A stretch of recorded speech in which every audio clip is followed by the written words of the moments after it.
Welcome everybody. It's so nice to see you again here. Today we're gonna have another wonderful panel talks. And first of the speaker will be Elmer. Let me tell you a little bit about him.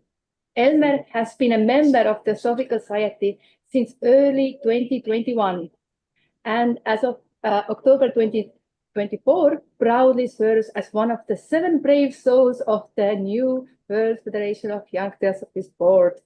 And yes, he volunteers willingly. From a young age, Elmer found himself strong to live speak questions, the kind that don't usually come with easy answers. This curiously launched him on a journey through a colorful mix of religion, philosophies, and spiritual movements, like a seeker with a very open mind and a very full bookshelf. Eventually, that choice led him to Theosophy, where he finally felt a sense of home, a place that embraces both the questions and the quiet space in between them. Sincere, thoughtful, and quietly wise, Elmer continues his path with a spirit of exploration and a heart open to the mysteries of life. And today, he is sharing his thoughts about connection and service. Here you go, Elmer. The floor is all yours. Thank you for summarizing my talk, Medike. I think I have nothing else to add now.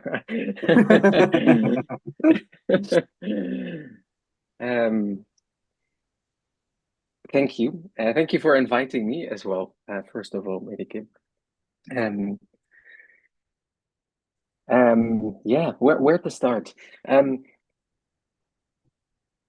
Medic already told everyone a little bit about me, but I'll make a start about it anyway. I mean, from a very young age, there was always this sense of finding answers, and I think it is something that we likely share, where a lot of people feel like this is this urge to, I don't know, find out more about ourselves, just about what even is this, what we're doing here on this planet. And in the vast scheme of things, certain things seem so insignificant, yet at the same time, the smallest things can bring about so much change and can sometimes trigger something that like bursts a bubble and gives lots of understanding. So I think especially around my teens, I was really looking at where do I come from. My background from my mom's side is Jewish, so I was very curious into Judaism. What does that mean? What is that? And through this, I also explored other religions, but what really frustrated me in many ways is maybe the dogmatic approach. There was this, there were a lot of rules that you had to follow, and that made not a lot of sense to me. Because if there is I don't know, this an all-loving God or an all-powerful God, whatever it is, why do we need to avoid this type of food, or cannot go out on these days in the week? So it wasn't something, as much as it interested me, as much as it intrigued me, it wasn't something I could really connect with in that sense. So it wasn't a community I felt like drawn to. Then later in my 20s, I got really interested in philosophy, more the esoteric side, and I got really into maybe spirituality as a whole, but also just different phenomena that we observe in the world, and that can be anything from, like, I don't know, Ghost Hunter series to, I don't know, these types of shows that are really more to yeah, I guess it is a bit of sensation TV, but there was something about it that I thought, okay, you know, it can't, surely it can't all be fake. Um, Perhaps there is a lot that can be explained by different reasons, but there is something. Somehow, in a mostly in an exploration of, of finding more books, I came across Blavatsky, and initially I kind of ignored it. I wasn't, it wasn't anything that interested me. But then later, she came, yeah, she came across my searches again, and I started looking into it, and I realized there was such a big, like, yeah, community behind her, and that really intrigued me because I felt like, okay, the ideas that she had, they come close to the ideas that I had of how the world worked. Uh, and that for me was really a big breakthrough in a way. It's yeah, it's something that I was trying to do when I was still living in the UK, to really connect to more people that were like-minded, but found it quite difficult. So when I moved back to the Netherlands, I was able to join the Theosophical Society. And for me, that, yeah, like you said, Medicate, in your introduction, for me, it really felt like coming home. And I think for me, that is one of the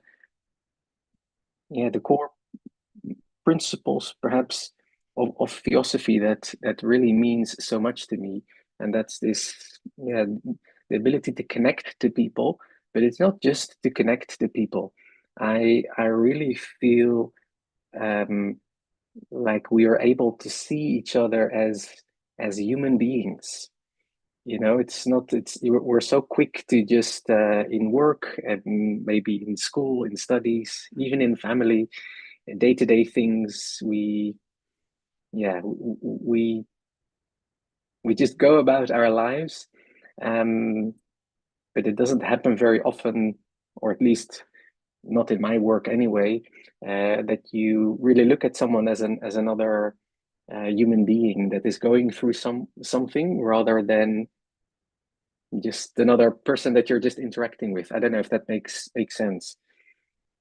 But in the Theosophical Society, I felt like there was such a openness, and this ability to connect to people that understand and appreciate that we are all on this journey, and that life is not always easy.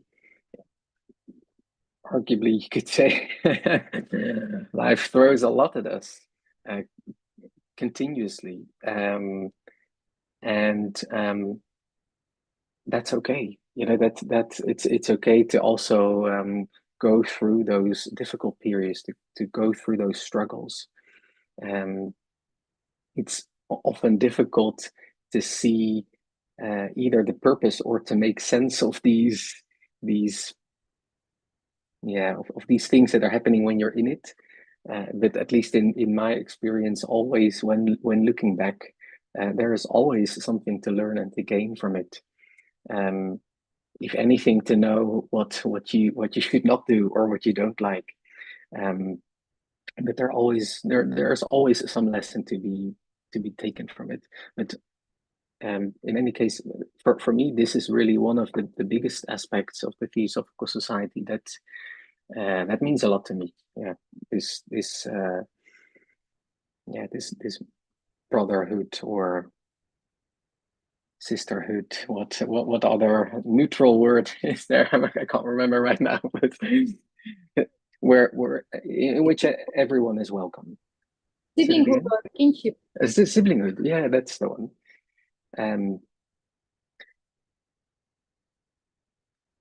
through, I should keep an eye on the time, I guess, because it's now 1:15.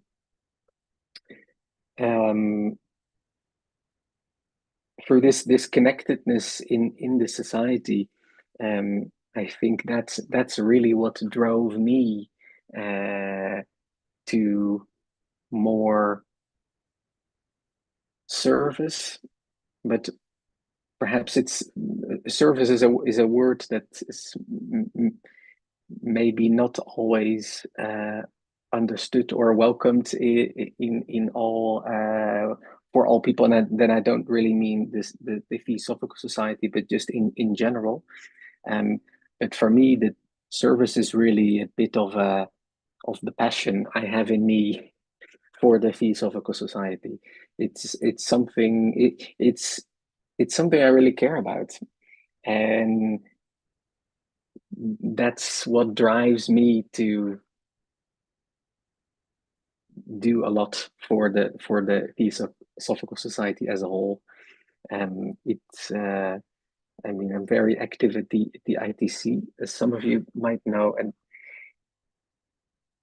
really from the moment I stepped foot there, I was just like, okay, this is I don't want to leave. And that place for me is always yeah, in some way coming home, but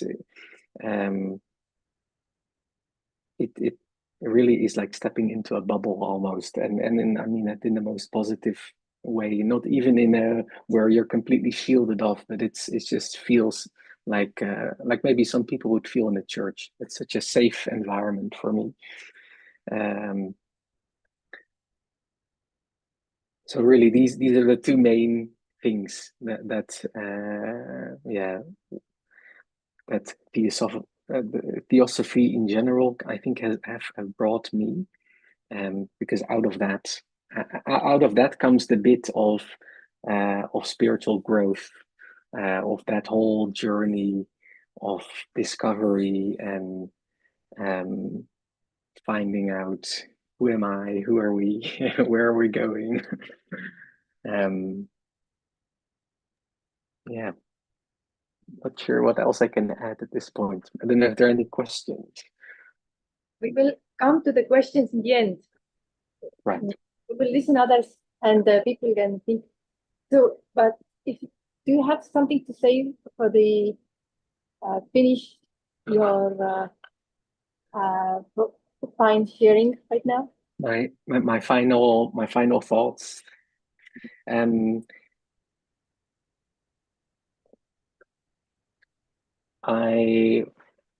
I just hope that we can, especially with the young Theosophists, we can continue to inspire others, and grow our community, because in many ways we're also a big part of the future of the Theosophical Society as a whole.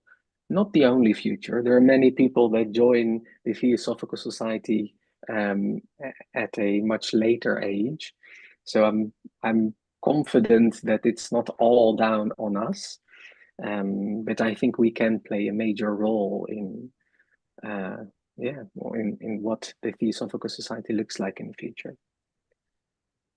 Thank you so much, Elmer. Thank you. And let me know.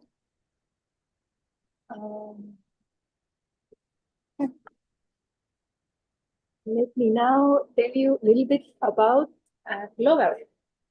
Clover Wu is an English teacher from Singapore with a love towards birds, wisdom, and wandering minds, especially those of children whom she's been teaching since 2017. And her spiritual adventure began in 2014 when she joined the Singapore Lodge. And in the same year, swapped chicken rice to chickpeas by going vegetarian. It was a turning of course in Theosophy at the Lodge that she first encountered the Theosophical views of evolution, and it absolutely lit the spark. Since that day, Theosophy has been more than just a subject.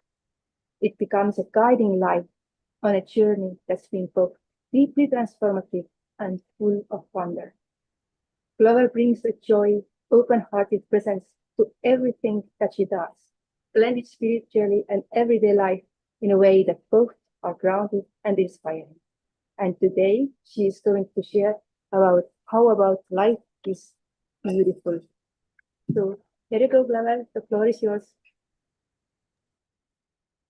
Okay, so through Theosophy, I am discovering ever more deeply how beautiful life is. So, and I feel like it's really encapsulated in the 3 objects of the TS. Yeah, but I'm not that well versed in explaining things in technical terms, so I'm not going to go into them. But just from the very beginning, I just want to establish that I feel like it's very perfectly the beauty of life, the beauty of being is very is distilled in the 3 objects of the TS. So just to wind back all the way to rewind all the way back to my younger years. So there have been like so much apprehension and a lot of misery in my teenage years. I think that's also why I'm very interested in like teenagers and how we can help, how I or we can help them. So yeah, I was a very insecure teenager, and like I was Christian since preschool, and I went to church for some time because I wanted the companionship and acknowledgement of my high school friends in Singapore. It's like yeah, high school. We call it like secondary school and junior college, so that kind of overlaps with high school a bit. So I developed a relationship with God from, I guess, since I was 3, because I went to a Christian preschool through all the songs and the early morning sermons from the teachers and Bible stories and all that. So I developed a relationship with God, which I'm forever grateful for, through prayer and like just having conversations with God. So I'm really appreciative of that. But I didn't develop devotion. I feel like devotion is like a core kind of a quality of Christians, but I didn't really develop that. Nor did I develop a deeper understanding of the truths within the teachings of the religion. I didn't study the Bible. I wasn't one of those pious churchgoers. I just thought that that path was simply not for me for many reasons. Yeah, so and then the insecurities I developed instead of developing like a deeper understanding of spirituality through Christianity, I developed a lot of insecurities instead, like in school. So that distanced me from Christianity even further, as I thought I wasn't like pure or earnest enough for it. And then I didn't really seek clarity on like the many teachings of Christianity that were put forth. Nor did I continue my spiritual journey. So it was very stagnant for a long time, and I even got to a period of atheism. What made it worse was the scare I got from the possibility of eternal damnation. I thought that, oh, I don't think I can persuade my family to become Christians. So does that mean they'll go to hell? And what kind of suffering is in store for all of us who thought that we accepted Christ, but may actually not have. Like, I don't know what it really means to accept the sacrifice of Christ back then. So it was, yeah, it was there was a lot of fear, a lot of like uncertainty.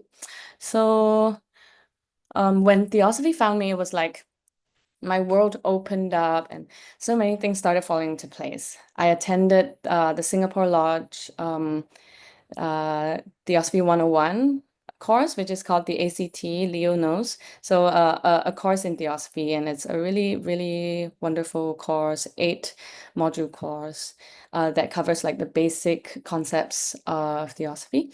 And through it, I learned the core teachings of Theosophy. I learned that hell after death is more like not like an exact place or, you know, like hellfire, but it's more like the intense suffering on the astral plane of those who have suffered immensely in their earthly life, like those who indulged heavily in vices. So that was like, okay, it really made sense. And I learned that the laws of karma and reincarnation that have made relationships, experiences, and circumstances much more comprehensible and purposeful. I learned through the law of evolution how far we've come and how much further we're destined to go. And I couldn't believe that all these knots in my mind could be unraveled so easily. And I knew at the time I definitely resonated with the truths at a very deep level, those truths, because my heart and head accepted them intuitively. Most importantly, though, was that I learned who we truly are.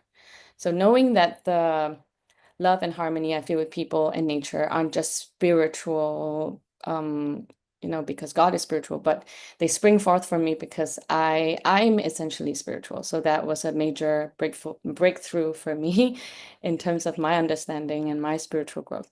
That was life-changing because I used to think I've mentioned this a few times as well. I thought that like the lowliest part of me, the darkest part of myself was my true self. You know, I thought, oh, I have to overcome this. What if this is really me? You know, all these the bad things in my mind, or the bad thoughts in my mind, or my indulgences, my inability to improve myself and all of that. I thought it was my true self because I didn't divide so easily with my true self, my lower self. So I used to think, so it's so liberating knowing how we're actually entangled with the lower self and why, and how we're truly aspiring to reunite with the divine that is our source. And I've gained a much deeper understanding of the power of love too. So since young, I've always loved stories where characters overcome hardship through love and faith, and characters who are able to sacrifice themselves for the love of another, against all odds, for a love beyond their self, beyond the self, and them having indomitable faith in this love. So it seems to draw out something deep within me that I aspire to, even though I always felt like the love that I could give, that I could master, had never been like it can never measure up to that. But so to me, like the power of love and faith to transcend ourselves and our suffering has always been very unfathomably beautiful to me. Like something keeps us going on that's beyond all pleasure and pain and success and failure and all other dualities, no matter how much they may seem like everything to us in this earthly life. It's definitely like a superpower, to say the least. Yeah. And but yeah, I've never felt like I measured up to it or could ever really have it within me. The transcendental love that triumphs over all suffering and selfish desires. I felt like the selfishness within me is too strong to be overpowered, and therefore the love I'm capable of will always be too shallow. But through Theosophy, I learned that the lower personal forms of love, the selfish love, is actually a reflection of higher love. So which illuminates the nature of love to me, that it's always pure, but must surely be expressed differently through an impure medium, right? And then moreover, being beyond being an emotion, devotion or a vague feeling of all that is essential and all that is bliss. Love is, through Theosophy, love is logically explained as a force of the universe that forms the basis of the essential unity of all life. So having a more sublime and profound understanding of love gives greater meaning to the love that I feel like keeps us going. And understanding that the essence behind it is unity and oneness is very powerful to me. So I really admire. It's coming to an end soon. my sharing like 2 minutes. So yeah, I feel very, very moved by the fact that behind all that is like, despite all the darkness that we are facing, and all the conflict and seeming hopelessness, we are actually one. So yeah, it's like beyond all that, we are one. To me, that is really, really amazing. And it means that this hope it can never be extinguished, no matter how small of a flame it is, because that's who that's the essence of where we come from. That's where we come from. That's the oneness. We come from oneness.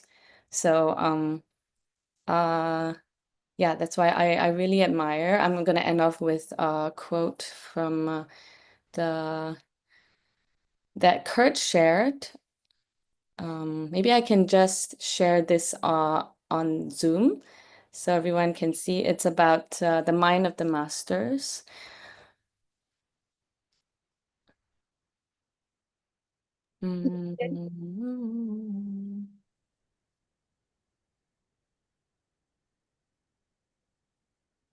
Yeah, so how do I make this? Yeah, so here, I feel like this quote from Annie Besant's Man and His Bodies about the mind of the masters really sums up the ideal and the power of love, and how it is the most important thing, the love of humanity, the love of which is expressed through through service, I feel. So the consciousness of the master stretches itself out in any direction in which they send it, assimilates itself with any point to which they direct it, knows anything with which they will to know, and all this in order that they may help perfectly. That there may be nothing that they cannot feel, nothing that they cannot foster, nothing that they cannot strengthen, nothing that they cannot aid in its evolution. To them, the whole world is one vast evolving whole, and their place in it is that of helpers of evolution. They're able to identify themselves with any step and at that step to give aid that is needed. So yeah, to me, it is so beautiful that the whole purpose of going to that height, of reaching that height of evolution, is to help. Is for the love of our fellow men, love of all beings, the true realization of oneness. And yeah, to me, that makes life really, really beautiful. So yeah, that's my sharing. So beautiful. Thank you, dear. Thank you. Now, I will introduce our last but not least, Kiran. Kiran, a Theosophical Society's member from Ireland and a PhD researcher in climate and sustainability, somehow manages to juggle the mysteries of the cosmos with the complexities of carbon footprints. His path to Theosophy began with a lifelong fascination of an ancient spiritual wisdom, and possibly a deep suspicion that there's more to life than spreadsheets and science. Even before officially joining the TS, Kiran was already soaking in the teachings of Jiddu Krishnamurti, whose words stirred something deep and timeless in him, as they tend to do. For Kiran, Theosophy isn't just a philosophy, It's a beautifully messy, mind-expanding gateway to the world, many spiritual traditions, and connected by something vast and quietly sacred. When he's not researching how to save the planet, Kiran enjoys exploring the inner worlds with curiosity, humility, and just the right dose of Irish charm. And today he's going to talk about wisdom beyond the boundaries. So, Yeah. the floor is yours. Well, thanks very much, Mary Kay.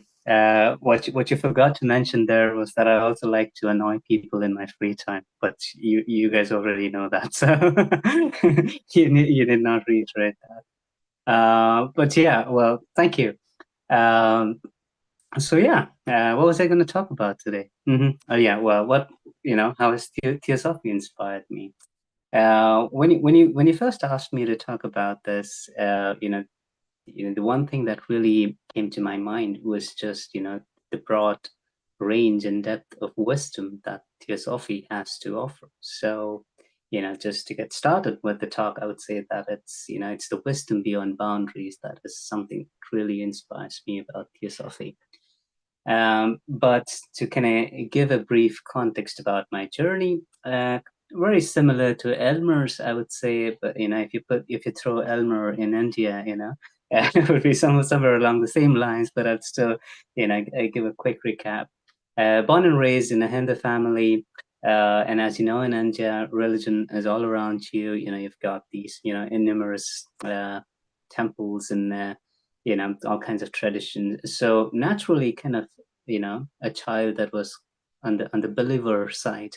That's how I was raised. But then comes the rebellious teenage phase, where I see no sense in these things because I've got a lot of questions and I don't really see any depth to the way these things are done. And so I start leaning more towards the atheism side of things, but I kind of appreciate that phase a lot because it taught me how to ask questions. Because so I had a lot of questions. It's not that I started looking for the answers right away, but I just decided to kind of stay at bay when it comes to religion or spirituality in general. And then in my late teens, I was really into self-help books, because I don't know, there was something in me that just always wanted to improve the way I do things, whether it comes to my, productivity, the way I communicate, everything. And I don't know, but for some reason, I always felt that need to kind of improve myself. And in some of those books, they would often refer to meditation as a productivity hack. So around 15 years ago, roughly, I started meditating. Although it's not an easy thing to learn, I was able to do it for a bit, so maybe 5 to 10 minutes a day. But like I said, my relationship with that was purely transactional. It was just a productivity hack for me. I wasn't really looking for anything deep at that point. And but one day, when I was meditating for a long time, it's just one weekend where you don't have anything else to do, and you just you just kind of challenge yourself to see how long you can meditate. And it just felt that I was hit by something, something really, moved me from within. I didn't really know what it was. In a way, something came to me, but left me with a lot of questions. And I was, around the same time, I was also beginning to read the autobiography of a yogi by Paramahansa Yogananda. And he talks about long meditations a lot. So me attempting a long meditation was purely out of my ego because I wanted to see how long I can meditate, right? There was nothing really coming from a deep spiritual place at that point. But this experience really, shifted something in me. And then I started looking at meditation more seriously because I just felt that the days, when I was meditating, I just felt that I was a better version of myself, more centered, more calm, more rooted within myself. I mean, even to ensure that I was doing it correctly, because at that time I didn't really have any particular trick or method, or I wasn't affiliated with any yoga school or any meditation program as such. So I even joined some classes just to make sure that I wasn't doing anything wrong. But like I said, while you can have the technique and you can know how to meditate, but I was full of questions at that point, because I needed a way to intellectually grasp and understand these experiences that I was going through. Because it was a moment where I could feel that all of a sudden the identity that I had back then was all of a sudden subject to a lot of questions, because you have this deep experience, and things don't feel the same anymore. Like it's and with this, I'm not saying that it was an enlightening experience or something of that. I'm just talking about a deep meditative experience where I felt something that was beyond the normal at that point, and just that deep look within myself, just a little glimpse of something beyond. And so just to kind of feed that intellectual curiosity, to kind of answer my mind, because the mind was a little restless about all these things. I started reading a lot of spiritual books now, from self-help to spiritual, so and then from Taoism to Buddhism to Hinduism, I was just reading books after books, collecting pebbles of wisdom, and trying to synthesize my own understanding about this spiritual side of life. And then one fine day I stumbled upon The Freedom from the Known by Krishnamurti, and it's a wonderful book, but then it's also a book that leaves you with even more questions, right? Because Krishnamurti would really talk about the truth. He would just dissect it razor sharp, but then offer you no means of getting there, right? That's not his way, because he is a staunch believer of a pathless path. But again, a book that offered a lot of deep insights to me.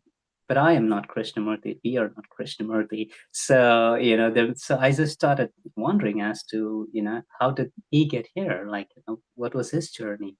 So I started getting more curious about his life, and that's where I was first introduced to the TS. So I started, there's a lot of TS material online, from YouTube to all the books that are available online. I started consuming those one by one.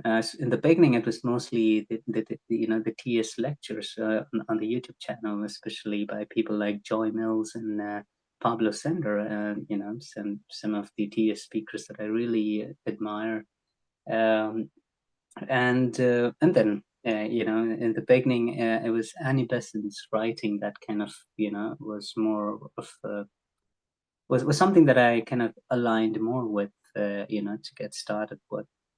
But then later on, I was also pretty much hooked on to the secret doctrine, especially after that lecture series on the book by Pablo. For me, that was like the best way to kind of get started with the secret doctrine, because the way Pablo gets into the whole book was just amazing. And there were times where I would just listen to what Pablo is actually explaining, but I'm meditating at the same time, so I'm trying to really synthesize the whole thing. So it was an experience in itself for me. Consuming a lot of TS stuff. So for me, I mean, TS just became with time this one-stop access to a wide range of wisdom, a wide range of knowledge, with vis-a-vis spirituality. Something that, like I said, I was reading different kinds of book and trying to synthesize things, but here in TS, you already had it all well integrated, well organized. So a lot of my work was kind of already done, So it just became, that for me. And the beauty of it was that it was going beyond, all nationalities, religion, racial identities, and solely aiming at the truth without any particular bias as such. As Blavatsky said it in The Secret Doctrine, and the emblem of the TS itself, that no religion is higher than the truth, and that is what TS is essentially about.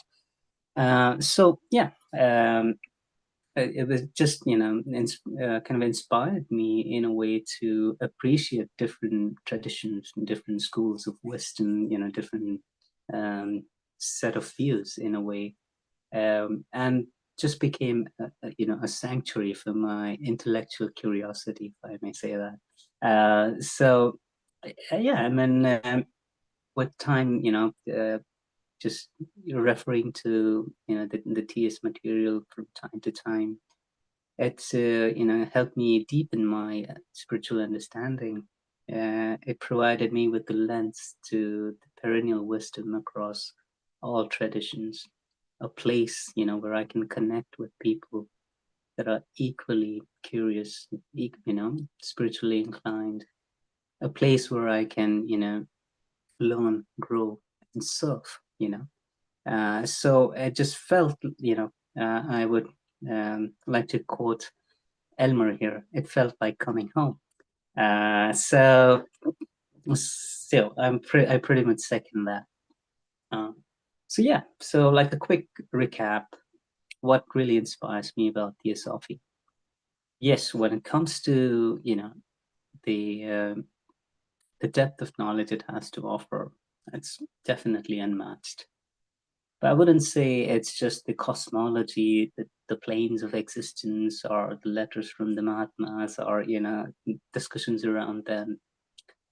It's essentially that it taught me to think in wholes and not in parts, to seek unity without conformity, to honor different traditions without being trapped in any, and so and that's what wisdom beyond boundaries means to me.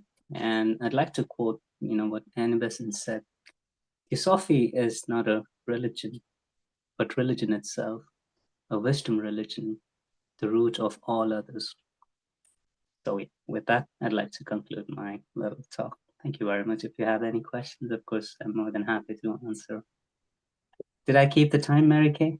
Yes, wonderful. Thank you so much. Thank you. Thank you all for listening. And now we are open for questions and comments. So does anybody have here any questions? I can start with one. I mean, I can start with many, but I wanted to ask from Clover one thing. You mentioned that at that time you didn't know back then what does it mean to accept the sacrifice of the Christ. I just wanted to know, do you know now what does it mean? To accept what? The sacrifice of the Christ. You said back then you didn't know, so I was just curious to know. Do you know now? I think so. I don't know how to put it into words, but yeah, I feel like I didn't think about that. Yeah. But I mean, it's definitely, to me, it's like a huge sacrifice changes it changes something within us. Like when there is sacrifice, like what comes to mind is the sacrifice of the solar logos, like that's what's keeping the solar system going. It's the ongoing, the tireless sacrifice of the solar logos, like manifesting, limiting itself. Yeah, so Oh, I think accepting sacrifice, I think it means like that knowing that deep down within us, there is something that is imperishable, that is divine. I think that's what it means. Because he died on the cross, that symbolic act is meant to, and washing away our sins, is that meant to be like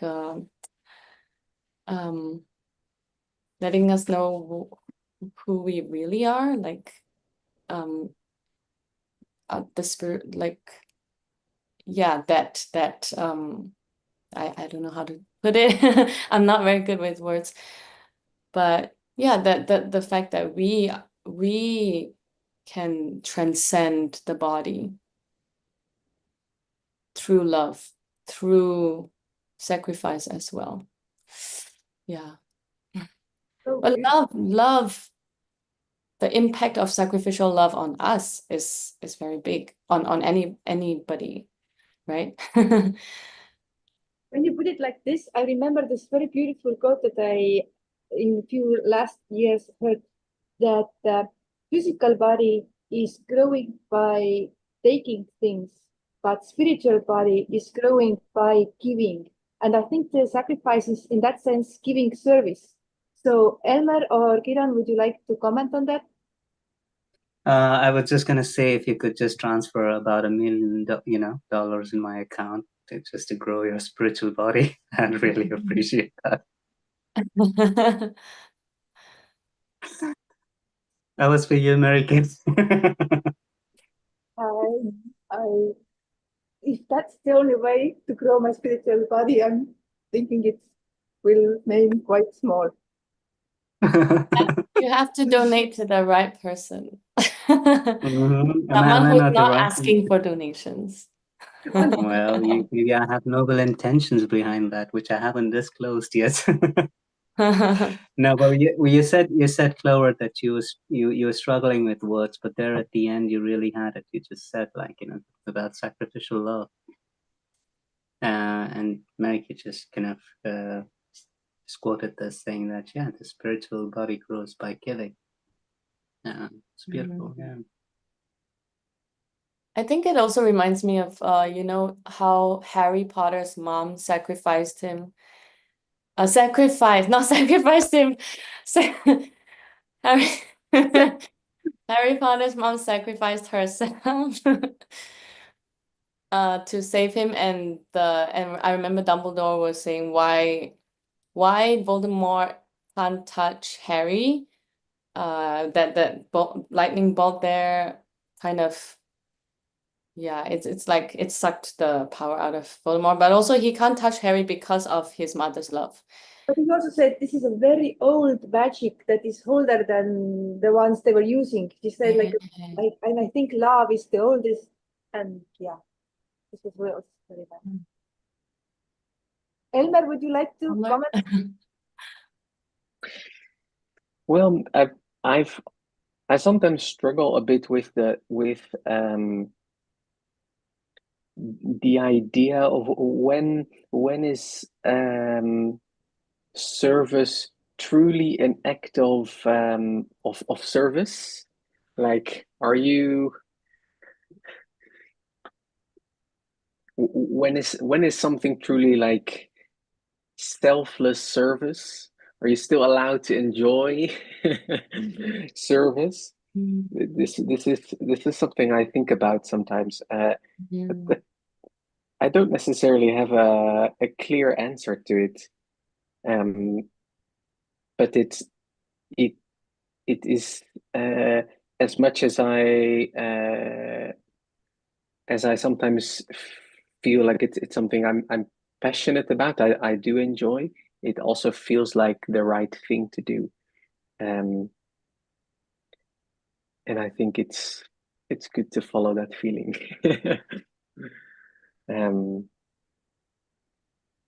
Yeah, I don't know if what anyone else thinks about the difference in selfless service and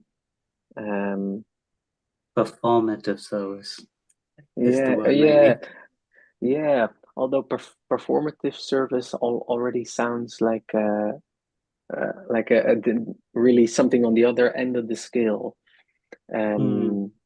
Perhaps it's more about not necessarily expecting anything in return. I mean, there's a difference in service, enjoying it, but doing it for the cause and not expecting a payout or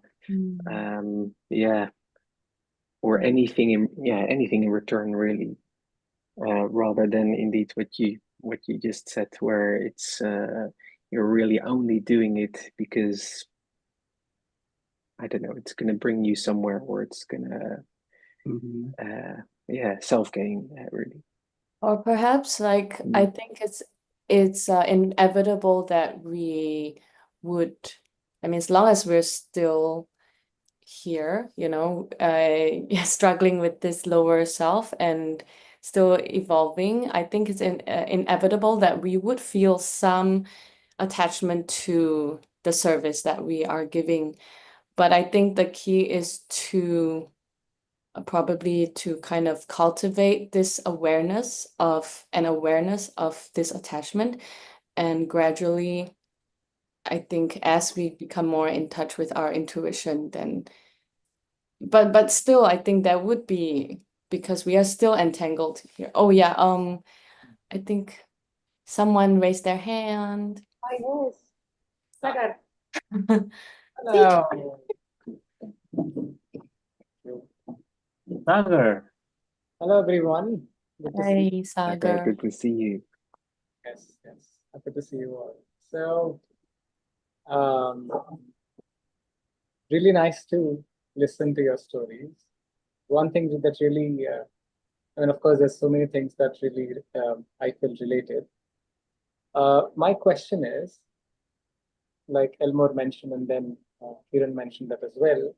What do you really mean by coming home? What do you call home?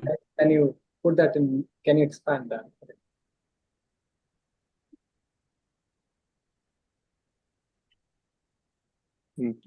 That's a nice question.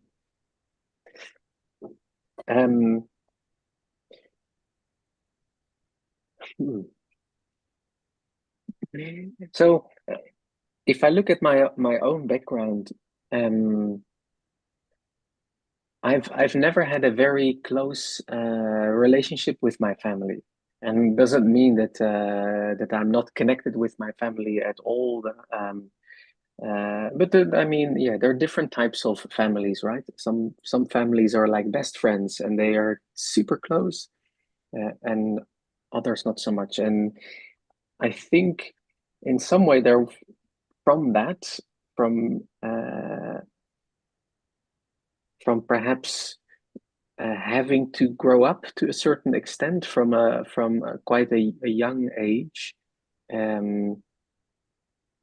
Yes, that and also being a kid, a teenager, that was very insecure, very quiet, very introverted. There was this longing to connect in some way. So for me, the bit of coming home really almost feels like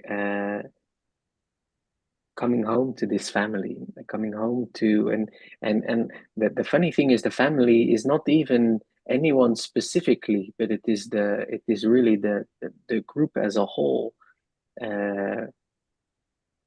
And I've not maybe been in every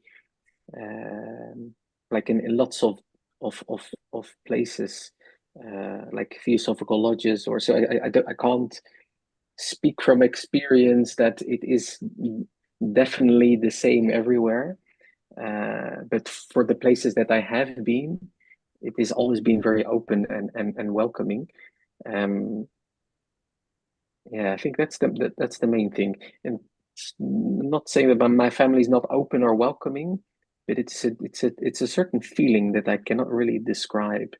I guess we're not not so good in expressing love in the family.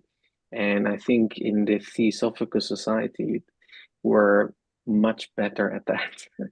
And we're also more comfortable to sharing love as a whole, something very general, caring for each other, showing appreciation, letting others know that it's that it's okay not to be okay at times, and supporting each other.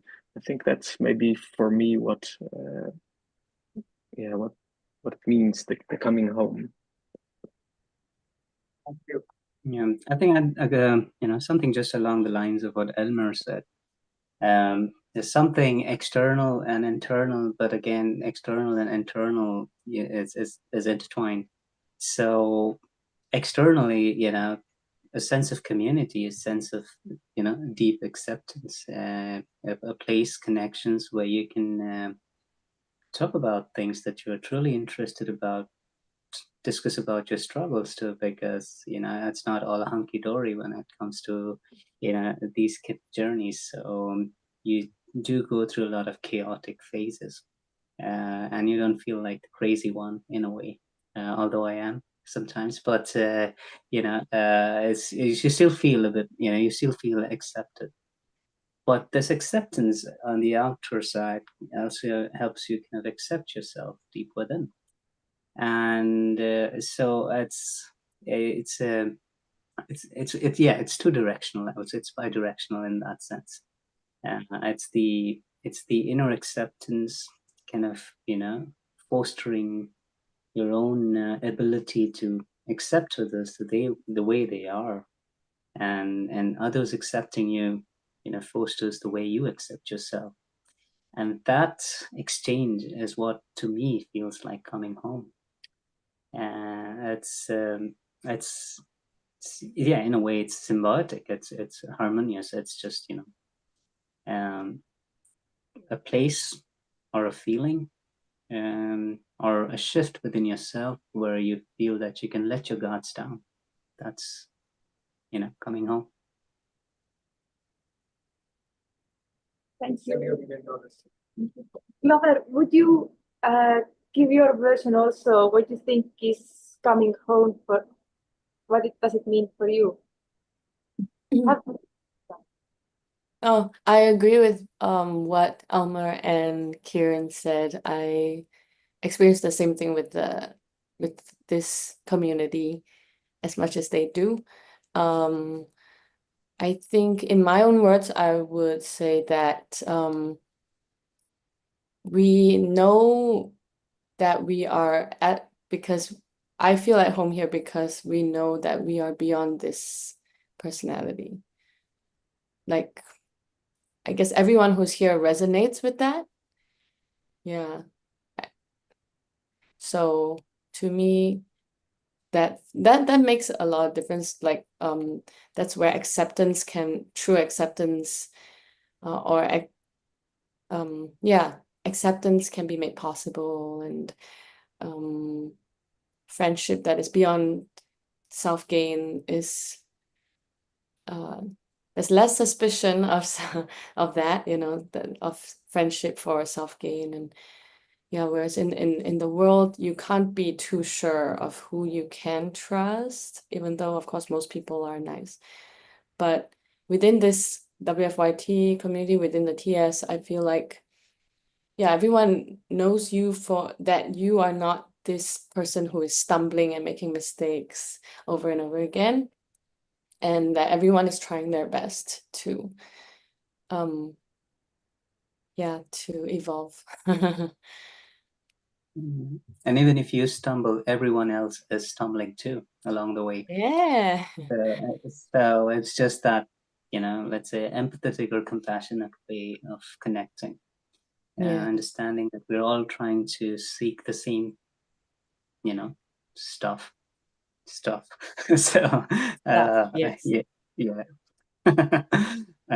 yes. So we know that getting there does entail a lot of challenges on the way. So as long as we are here in this body, we will have those challenges, and to kind of, you know, navigate through all of that.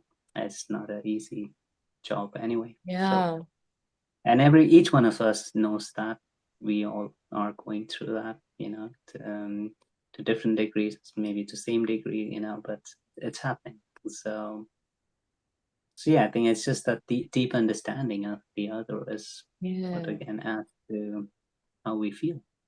Mm-hmm. Are you happy with that, Sagar?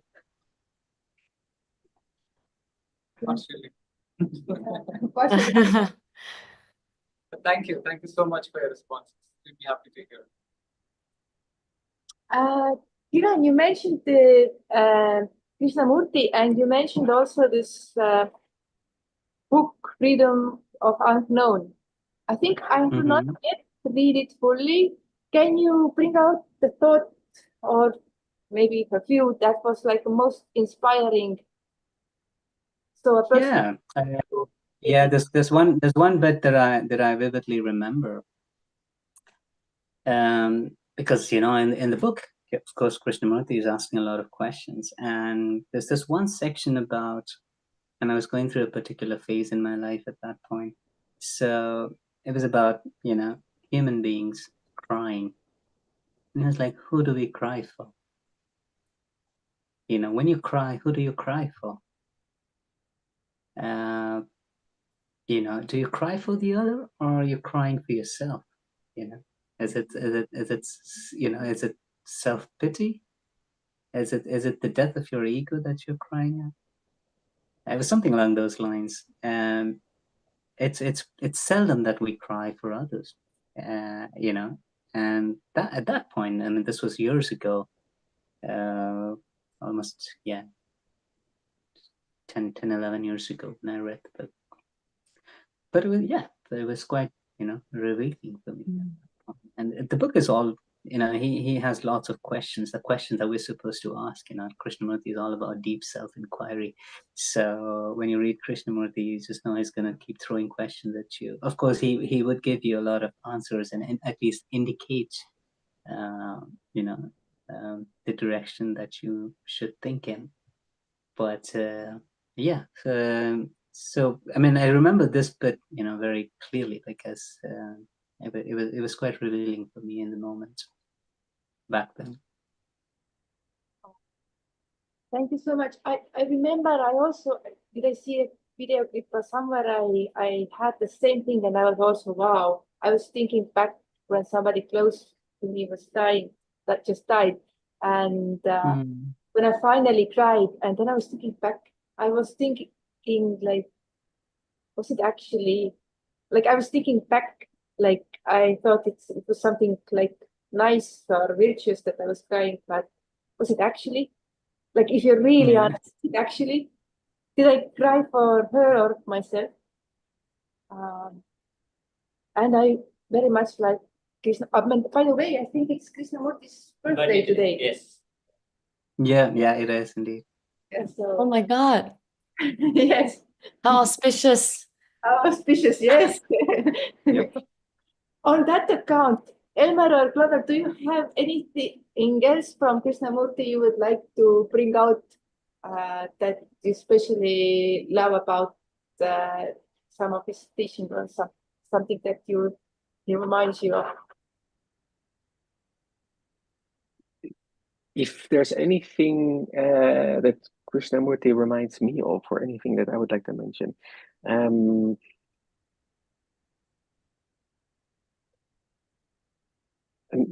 if anything, he usually leaves me speechless, to be honest. It's usually when I watch anything of him, it's just like I need to like sit in a park and recover and let that like sink in. Recover is not a good word, but he says a lot with so much ease sometimes, and this like I have a lot of these moments where I'm like, wait, let's read that again, or let's hear that again. yeah, that's really my main experience with Krishnamurti. Nice. But I think it's good. It's good to not. It's good food for thought. Let's phrase it that way. Yeah. Wow. Yeah, I- totally agree. Me too. Please go ahead. Oh, me. I guess for me, what is to me most influential about his teachings is awareness. Yeah, awareness. I am not good at remembering quotes.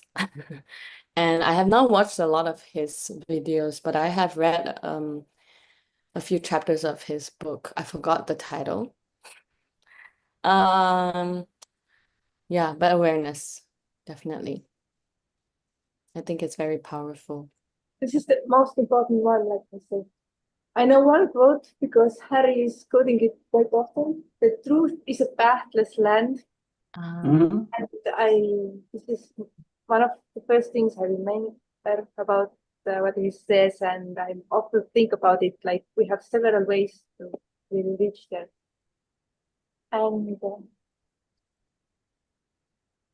I would like to read you a set comment. He says, all three of your sharings and experiences are beautiful and inspiring, and I'm glad we're the Theosophical family and alive at the same time. Thank you for sacrificing the time to do this. Wow. Thank you, Seth, for being here. Thank you for being the Thank you everyone for supporting listening. It was good everybody. seeing you all. Do we have any more questions and thoughts? Yes. Yes, please. Uh, Hi guys. Yes. Lakshmikant for Kiran and Elmer, right? So I don't think we met. Hi, Lakshmi. Yes, okay. I found it very interesting that all three of you, there was one commonality, which was that there was an interplay between faith and then questioning and then coming to theosophy in kind of a particular, in the same order. So, and I wanted to understand how you saw faith as well as questioning in terms of, because they are quite important aspects of theosophy, and in good detail. Like, do you see it as opposing, or do you see it as how do you see it? Yeah, complementing. How do you see it? That was one, and how do you stand now? Do you think that you've gone back to faith, or do you feel that you're more deeper into questioning, and that has somehow led you in faith, or you're just like questioning everything? How is it?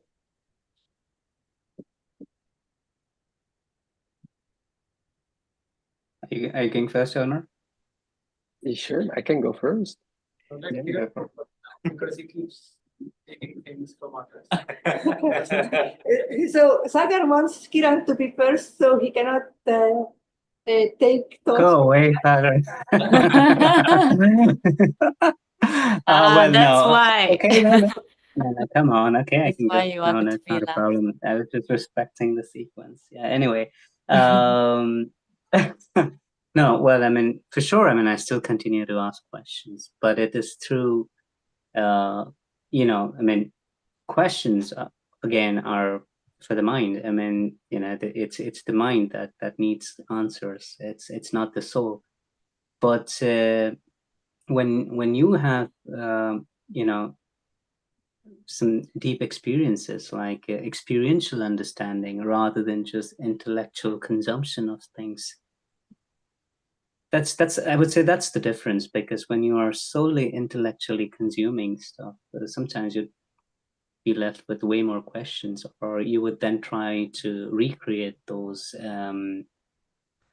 experiences subconsciously because you've read about those. So in my case, what worked the best is that I would definitely, sometimes read some things, but I wouldn't really take it at face value. I would only take things that I have experientially, felt or believed. So So I'm sure there's a lot, you know, that is still to be explored when it comes to this huge ocean of spirituality. And maybe one life isn't all enough for that. I don't really know, depending on one's karma. I certainly have a lot of bad ones. But yeah, so I would just say that, I mean, I would read, I would question, I would go deep within myself, you know, through different means. And meditation certainly is one. And only one, you know, I have an experiential understanding of that. I would really, you know, believe in it. That's when, you know, the faith for that, for me at least, strikes in, because I am, you know, slightly intellectually inclined, so I still have a lot of questions from time to time. But yeah, so over a period of time, through experience, I would say faith, yes, definitely exists, but it exists only in areas where I have, you know, certainty. So to put it, yeah, I don't know if I've answered your question, Lakshmikant, but yeah, but that is what I would say is the way I tackle with these things, because I really find that it's easier for us to all to give into these descriptions, but the descriptions need not be prescriptions. I mean, what I'm trying to say here is that, let's say, you know, you have these 7 planes of existence, right? And so we can read about this, but, you know, sometimes I really want to feel all of that experientially. Yes, it's good to read about them. It's fascinating, you know, it's intellectually stimulating.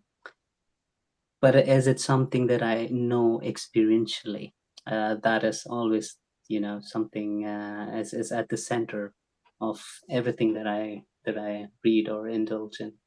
So that's how I keep it. I mean, I try to keep it simple so that I don't overwhelm myself or don't confuse myself a lot. I would just take little chunks, go deep with them.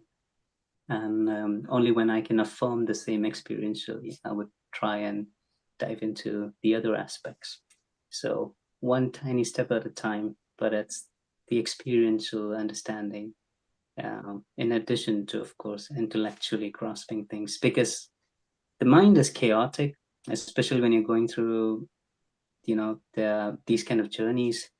Sometimes you're just bombarded with questions and it's all chaotic. So sometimes reading does help you organize your thoughts a little bit, you know, when you're reading, you know, if you have, you know, if you read especially the TS literature, because, you know, it's so vast, but at the same time, it really helps you in organizing these things. But does that directly turn into faith? I wouldn't say yes, but it helps, gives a structure to my brain. But for that to convert into faith, I need to experience it. And that is how I keep it.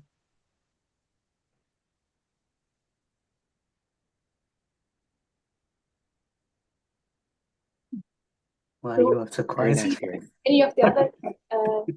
Yes. Oh, yeah, for me, it's very simple for me. I feel like I don't need a religion now, at least in this life. I feel like I have gained a lot more. I feel like I like my eyes have been opened up more to what religions truly are about, but I am not going deeper into it. I'm not really studying or comparing religions.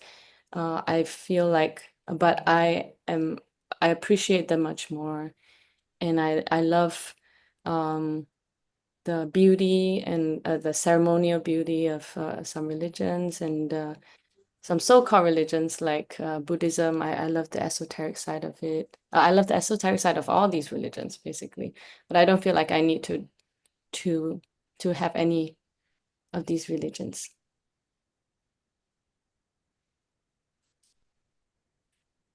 I feel very similar. I've never really gone back to any particular religion, but I do feel there's more understanding now compared to before. I feel like I could make it work, but it's not really anything I'm after really, or I'm just not really.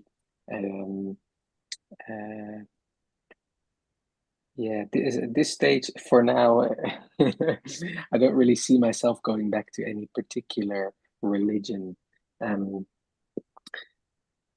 When it comes to asking questions, I mean,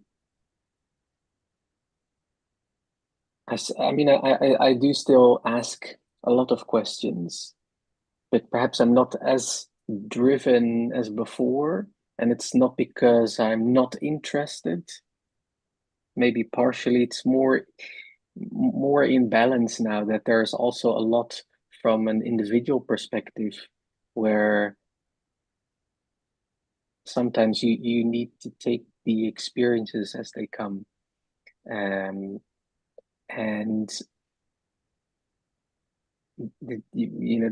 maybe from the brain wants to understand everything, but sometimes it's only good to let that go. and yeah, I think that the experiences that we have, sometimes they just kind of click at some point. So it's not so much about this strong urge of why this and why that, why is all of this happening? Why is it happening to me? How does that relate to where I am now and the universe? Yeah, I let that go a bit more than before. Perhaps before I would be trying to understand everything to the small details, and yeah, so there's more balance from my perspective anyway. I think we Leonardo's have a question.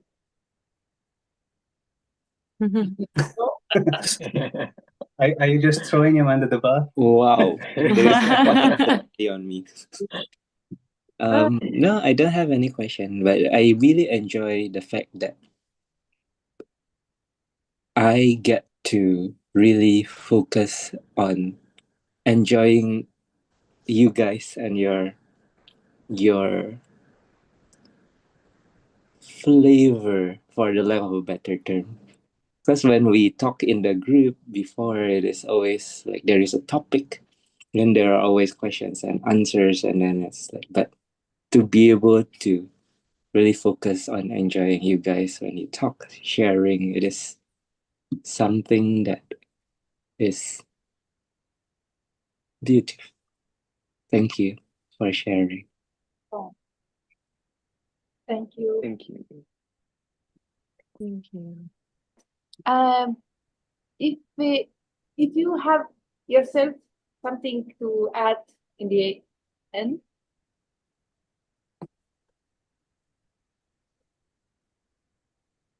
Yeah, I really enjoyed listening to everyone, listening to Kiran and Elmer. It's not easy sharing your journey as let alone kind of put it into a bite-sized format. So thank you. It's like it comes from your heart. So I'm very honored to be part of this, to listen to your stories. Likewise, Clover. Thank you for sharing your work too. Very nice. Satsang. Yeah. I'd just like to read one line from The Light on the Path. Store in your memory the melody you hear. So that's all. Store in your memory the melody you hear. Yeah, just for those who didn't get it. So beautiful. Thank you. Thank you, everyone, for Thank listening. you. Good night, Clover. Good evening, Kiran and Elmer. Thanks, Sagar. It was good to see you after a long time. Yes. Yes, good to see you. Thank you, Leo. And see you Yeah, soon. I'll annoy you someday in person, Sagar. I'll take this revenge soon. Well, you have to come to India for that. Yeah. Soon. Bye. Take care, everyone. Thank you. Take care, And Seth, thanks for being here as Elmer, well. Ali. Bye-bye. Bye-bye. Thanks, Take Leo, care. for being here. Bye bye. Good to see you all. Everybody.